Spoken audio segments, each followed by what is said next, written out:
je suis choisie, l'amour même, l'amour du Père circule aux confins de la terre et dans les cœurs et dans mon cœur, parce que l'amour m'aime, je deviens l'amour,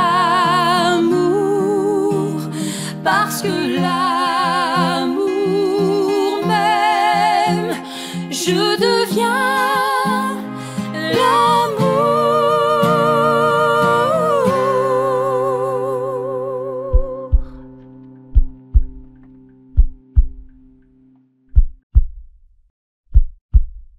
Bonjour, chers et choisis de Jésus.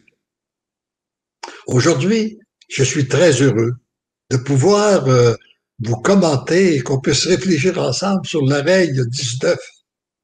Parce que cette règle-là nous rend en communion avec, je dirais, la femme qui a eu le plus d'influence dans le monde, qui est sûrement la plus grande sainte au ciel, et celle qui accomplit encore le plus. Alors donc, elle est d'un modèle extraordinaire pour chacun et chacune de nous. Vous avez compris qu'il s'agit de la Vierge Marie, qu'après, reprenons, pour bien saisir le message numéro 19, revenons en arrière avec le message numéro 17. Parce que Dieu, on n'a pas avoir vu que Dieu nous avait créés, qu'il nous avait créés par amour, pour qu'on devienne amour, puis tout ça. Il veut que son amour passe à travers toi pour rejoindre les autres. Alors, c'est qu'est-ce qui te dit à toi qui m'écoute là? C'est pas juste à moi qu'il le dit, il le dit à toi, il le dit à tous ceux et celles, tous ces enfants de la terre. Il veut que son amour passe à travers toi pour rejoindre les autres. Et pour cela, pour que cela se produise, eh bien, il faut que tu accueilles Jésus comme sauveur. Parce que toi, comme moi, tu as péché. Et tu as besoin d'être purifié pour que son amour passe à travers toi. On a besoin d'un sauveur. Parce que c'est nous, par nous-mêmes, souvent c'est l'orgueil qui prend place, c'est le jeu, ça crée des conflits, etc., etc. Tandis que quand c'est son amour, c'est doux, c'est agréable. Alors donc, il faut accueillir Jésus comme sauveur en reconnaissant que nous sommes pécheurs. Et pour accueillir Jésus, eh bien, il n'y a pas de personne qui peut mieux nous conduire à Jésus que Maman Marie. Demande à Maman Marie de te conduire dans le cœur de Jésus. Et redemande-lui aussi. Souvent, comme quand tu étais jeune, tu te posais la même question, tu as fait les mêmes demandes à ta maman. Eh bien, et là, c'est qu'il faut comprendre. Il est important qu'on s'arrête à réfléchir un peu sur Maman Marie, qui a un cœur de mère. Pour moi, il n'y a pas d'amour le plus parfait qui existe sur la terre, c'est le cœur, c'est l'amour d'une mère envers son enfant. L'enfant a beau avoir fait des bêtises, il a beau, etc., il a beau avoir fait des gâchis, et salir autour de lui, la maman le prend, puis elle le lave, elle le nettoie, elle l'aime, puis en même temps, elle le rend beau. Alors, c'est qu'est-ce que Maman Marie? Ça, c'est le cœur d'une mère. Mais, c'est une mère qui est pécheresse, qui est capable de cet amour-là. Mais imaginez la mère de Jésus qui n'a pas péché, la Vierge Marie qui n'a jamais péché, qui était en étroite relation avec Dieu. Quel amour il a pu régner entre la Vierge Marie et son fils Jésus. Quel cœur de mère. Et Jésus nous l'a donné au pied de... il nous l'a donné à nous comme mère en la donnant à Saint Jean au moment avant de quitter cette terre. Alors donc, elle est toujours là pour nous accompagner, pour nous guider, pour intervenir pour nous. Et on peut continuellement s'adresser à elle pour lui poser nos problèmes, lui demander d'intercéder et surtout lui demander de nous transmettre dans le cœur de Jésus. Et dans les livres pour le bonheur des miens, et choisi Jésus, Maman Marie qui a eu la plus grande mission au monde, parce qu'elle a eu la mission de donner le Sauveur au monde. Et elle nous dit, votre mission, en tant que choisie de Jésus, elle est très près de la mienne. Puis regardons comme elle est près. Parce que Maman Marie, ce qu'elle a fait, ce qu'elle a, c'est qu'elle a accueilli. Elle a tout simplement dit oui. Ce qui m'impressionne tout le temps, puis qu'elle n'a pas prêché, en autant qu'on sache, elle n'a pas créé d'association, elle a tout simplement fait la volonté de Dieu. Et c'est parce qu'elle était, et non parce que ce qu'elle a fait, qu'elle a pu avoir une mission aussi grande. Alors nous, le Seigneur nous enseigne que c'est parce que nous devenons, beaucoup plus que parce que nous disons qu'est-ce que nous faisons. Et lorsqu'on se met entre les mains, alors elle a eu, je reviens dans sa mission, c'est qu'elle a eu à accueillir Jésus dans son sein, puis le donner au monde, qui a changé la face du monde depuis 2000 ans, et qui va la changer encore beaucoup plus dans les temps qui viennent, lors du grand retour de Jésus dans sa gloire. Alors, et là, elle nous dit, votre mission, elle est très près de la mienne, parce qu'il s'agit d'abord d'accueillir Jésus dans votre cœur. Et après que vous l'avez accueilli, vous pouvez le donner aux autres. Voyez-vous comme c'est simple. Mais il faut d'abord l'avoir. On ne donne pas ce qu'on n'a pas. Il faut d'abord l'avoir reçu, il faut l'avoir accueilli, pour ça, il faut le demander, il faut prendre du temps en intimité avec le Seigneur pour l'accueillir dans notre cœur. Et plus on le reçoit, plus on peut le donner. Et plus on peut le donner, plus ça nous permet d'entrer de plus en plus dans la louange, d'être de plus en plus dans un mouvement de louange, d'action, de grâce, de remerciement pour ce que Jésus fait en nous, autour de nous, puis à travers nous. Alors voyez-vous la beauté, la grandeur de cette mission qui se fait d'abord dans l'invisible, mais elle se fait aussi dans le visible. Petit à petit, on voit que le Seigneur agit. Ça me fait penser, je peux vous donner la réflexion qui montait dans mon cœur ce matin. Et peut-être que c'est peut-être dû à mon âge, là, en vieillissant. Parfois, on aime de faire une petite rétrospective puis aller en arrière dans notre vie. Moi, je considère que j'ai été comblé tout au cours de ma vie. Je l'ai été comblé par mon enfance, parce qu'il y avait de l'amour à la maison dont j'ai grandi. Je l'ai été comblé par ma relation avec Élisabeth depuis 67 ans, par nos enfants, nos petits-enfants, les conjoints, etc., etc. J'ai été comblé par le travail que j'ai fait sur le plan professionnel, que ce soit à l'intérieur de mon bureau d'assurance ou dans les entreprises de change au niveau de la construction. J'ai connu un certain succès sur le plan financier, tout ça. Alors donc, j'ai été comblé un peu partout, tout au cours de ma vie. Et je suis comblé encore beaucoup plus aujourd'hui à travers la mission des choisis de Jésus qui me permet d'être témoin de son agir. Et en regardant quels sont les moments qui m'ont, en faisant une petite rétrospective de ma vie passée, je me disais, quels sont les moments qui m'ont rendu le plus heureux? Qu'est-ce que je retiens là? Et oui, comme je vous dis, je peux trouver beaucoup de belles choses à plusieurs endroits. Mais ce qui m'a comblé le plus, c'est lorsque les 30 voyages de mission que j'ai fait en Europe de 2001 à 2012. Puis je me demandais, puis là, si je creuse un peu, que je veux savoir, mais pourquoi que je retiens une si belle expérience de ça? C'est que je dirais, je n'ai pas eu d'attente. J'ai pas eu d'exigence. Sans doute comme maman Marie, qui n'avait pas d'exigence, elle a été surprise que le Seigneur l'a choisi pour donner Jésus au monde. Et le Seigneur m'avait mis dans le cœur de ne pas avoir aucune attente, pas d'exigence, d'accueillir et de me donner complètement, sans sans penser à moi. Et c'est ce don-là, c'est l'occasion que j'ai eue de donner autant qui fait que ça m'a comblé autant durant cette période de vie. Et je pense qu'en même temps, le Seigneur s'en est servi pour combler d'autres personnes. J'ai toujours des échos de ces voyages-là à différentes occasions, voir qu'est-ce que le Seigneur a fait dans les cœurs. Ça continue à se multiplier. Alors donc, de ce que je retiens, c'est l'importance du don. Nous chercher la recette du bonheur, eh bien, elle ne peut se trouver que dans la mesure où que vous allez donner.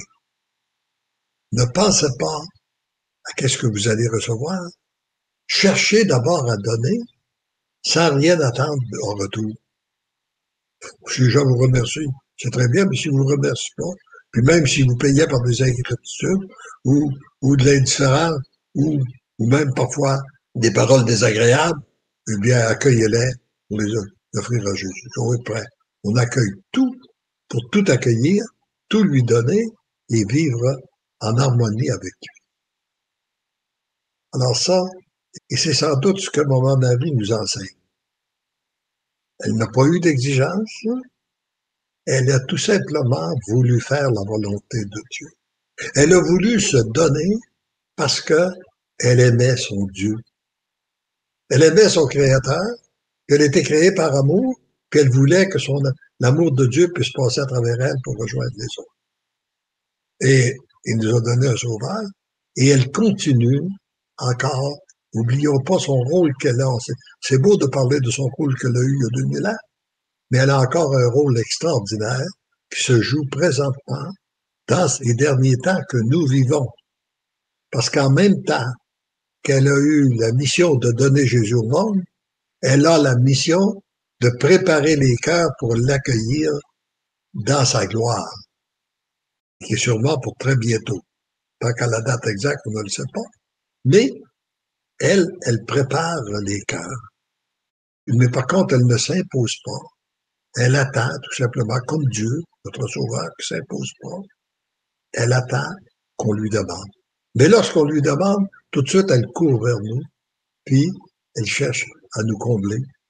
Et elle prépare les cœurs. On l'a vu s'agiter, d'ailleurs, comme jamais, à travers toutes les apparitions qu'elle a fait à travers le monde. Et c'est qu'elle demande toujours la même chose, c'est devenez des êtres de prière, laissez-vous transformer, donnez votre oui au Seigneur, accueillez l'amour de Dieu, laissez-vous transformer par son amour pour être capable de la donner aux autres. Voilà, à mon sens, voilà d'une façon très succincte l'importance de la mission, l'importance de cette règle numéro 19. Demande à Maman Marie de te conduire dans le cœur de Jésus. Et répète-le. Reviens continuellement. Tu t'aperçois que tu t'éloignes, tu t'aperçois que ta foi diminue, tu t'aperçois que tu as fait des bêtises. Tu remets ça entre les mains de Maman Marie, puis demande-lui de te conduire dans le cœur de Jésus. Puis elle le dit, elle va le faire, comme nous le voyons dans la pensée de ce jour. Regardons la pensée du jour ensemble, avant de se quitter là. Alors, mon enfant, demeure à mon écoute. J'ai besoin de toi. Là, c'est ce qu'il m'avait dit à moi, mais c'est qu'est-ce qu'il te dit à toi qui m'écoute, là. Demeure à mon écoute, j'ai besoin de toi. Je t'ai choisi pour une mission. Tu ne peux en ce moment comprendre ou percevoir la beauté, la grandeur et l'importance de cette mission. Tout ce dont tu as besoin t'est donné par grâce. Voyez-vous, moi, quand je lis ça, là, hein, ça a été écrit, ça, autour de, en 1900, ça doit être écrit, je pense, dans la date d'écriture, si je reviens, c'est écrit en 1997, ça veut dire qu'on est en 1923, ça fait 25 ans. Quand j'ai écrit ça, j'avais aucune idée de qu'est-ce qu'il allait faire. Il a dit qu'il y avait une mission, aujourd'hui, j'en suis témoin. Hein? Il a dit qu'il agirait, qu'il me donnerait tout ce dont j'avais besoin, c'est qu'est-ce qu'il a donné, tout ce dont j'avais besoin pour éditer les livres, pour il a mis sur ma personne les personnes dont j'avais besoin, pour me faire connaître, pour m'inviter dans les conférences, pour préparer les chants, les petites pensées, enfin, un peu tout. Aujourd'hui, sur le site Internet, tout ce qui se passe encore aujourd'hui, les vidéos, il y a des personnes, il met sur ma route des personnes très talentueuses pour m'accompagner dans cette mission-là. Et je vois qu'ils se multiplient. Alors, heureuses sommes-nous d'être des choisis de Jésus, de pouvoir bénéficier des grâces particulières des derniers temps qui nous préparent à son grand retour et de pouvoir entrer de plus en plus dans un mouvement où on le loue, on le bénit, on le rend grâce, et nous sommes de plus en plus témoins de son agir. Et comme nous le disons ce matin, eh bien, avec le Seigneur nous ouvre les yeux, puis nous permet de plus en plus de regarder l'agir de Dieu sur cette terre. Et ça, c'est reposant. Au lieu d'avoir les yeux rivés sur ce que fait le malin pour les catastrophes, puis tout ce qui, ou les guerres, et puis tous les crimes qui peuvent se commettre, ou n'importe quoi, n'importe quelle mauvaise nouvelle, on regarde de Jésus ce qu'il fait de beau, ce qu'il fait de bon dans les cœurs, et on lui rend grâce, principalement pour ce qu'il fait dans mon cœur. Puis je lui rends grâce que ce qu'il fait dans ton cœur, à toi, qui m'écoute aussi en ce moment, ou qui m'écoutera dans le futur. Donc, reprenons un peu les petits commentaires. Oui, Agnès qui nous dit, ah ben oui, Agnès, bonjour, ça me fait plaisir. Je me souviens de toi. Alors, je garde un excellent souvenir de toi. À Diffère Léon, merci pour votre beau message. Que de merveilleux souvenirs de vos différents passages en France. Je pense souvent à vous. Je prie pour vous, ainsi que pour Élisabeth. Oui, je veux te dire, Agnès, c'est à cause si la mission a pris autant d'expansion.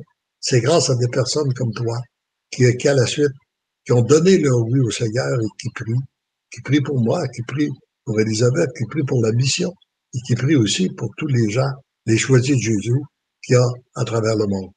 Moi aussi, je garde un excellent souvenir de nos rencontres, de merveilleuses rencontres, et c'est sûrement les moments les plus beaux de ma vie. Est-ce qu'il y a d'autres commentaires? Oui, il y a Sabine, oui, Sabine, qui dit « Merci, maman Marie, de nous accompagner, de nous donner la grâce du chapelet quotidien. » Mais oui, c'est une occasion, j'en ai pas parlé, mais c'est important ça, le chapelet. Et très souvent, moi d'ailleurs, j'aime ça le prendre dans mes mains en me couchant le soir, puis dire « Maman, je te tiens par la main. Je prends ton chapelet, je te tiens par la main. » Et cette prière-là, qu'on pourrait dire qu'une part qui est une répétition, mais ça nous permet aussi de nous garder dans l'humilité de Maman Marie, pour accueillir ses grâces, puis être capable, afin que les grâces que Dieu a déversées en elle, nous soient aussi déversées en nous, et qu'ils passent à travers nous pour rejoindre les autres. Alors, il y a Sainte Marie, s'il te plaît, conduis ma fille dans le cœur de Jésus. Amen, amen, amen. Oui, alors, Seigneur, Maman Marie, entends et écoute cette prière-là. Et j'en profite pour te prier pour tous les mamans, tous les papas qui souffrent de l'égarement de leurs enfants ou la conduite de leurs enfants. On remet ça entre tes mains, Maman Marie, puis on sait que tu vas intervenir. Puis en son temps, ces gens-là vont être nos enfants, ceux et celles qui ont pour notre cœur, vont se retrouver avec nous dans le paradis. Alors, et là-dessus, on peut terminer en se disant, en répétant nos 3 petites phrases, parce que l'amour nous aime, nous devenons l'amour. Parce que l'amour nous aime, nous devenons l'amour. Et parce que l'amour nous aime, nous devenons l'amour. Je suis choisi, l'amour même, l'amour du Père circule aux confins de la terre et dans les cœurs et dans mon cœur, parce que l'amour m'aime, je deviens